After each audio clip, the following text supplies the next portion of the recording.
জীবনে যত ইনকাম করেন কারোর না কারোর থেকে তো কম থাকবেই। ধরে নেন ইলন মাস্কও যদি হয়ে যান তাহলেও কম্পিটিশন থামবে না, কারণ ইলন মাস্ক নিজেও থেমে নাই। এই স্টোরিটা কেন বলছি?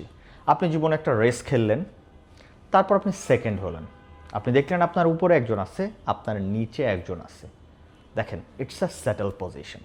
আপনি এই মুহূর্তে যেই পজিশনে আছেন, আপনি উপরে তাকান, যদি উপরে একজনকে পান, নিচে তাকান, নিচে যদি একজনকে পান, ইটস আ সেটেল পজিশন। এখন ব্যাপার হচ্ছে, রেসে কি আনন্দ, নাকি রেস খেলার পর রেস্ট নিয়ে পজিশনটাতে সন্তুষ্ট হওয়াতে আনন্দ? দেখেন, যে সেকেন্ড পজিশন আছে সে হ্যাপি, কারণ সে হয়তো বা ফার্স্ট হয়নি, বাট সে থার্ডও না। আবার যদি একটু অন্যভাবে চিন্তা করি, আপনি যদি সেকেন্ড পজিশনে থাকার পর হ্যাপি না হন, ফ্রাস্ট্রেটেড থাকেন, ফার্স্ট পজিশনে আমাকে যাইতেই হবে যেভাবে হোক, আপনি ফার্স্ট পজিশনে যাওয়ার পরও, ওই যে রিয়েল লাইফ এক্সাম্পল, তখন আপনি থামবেন না, আপনি রেসে থাকবেন।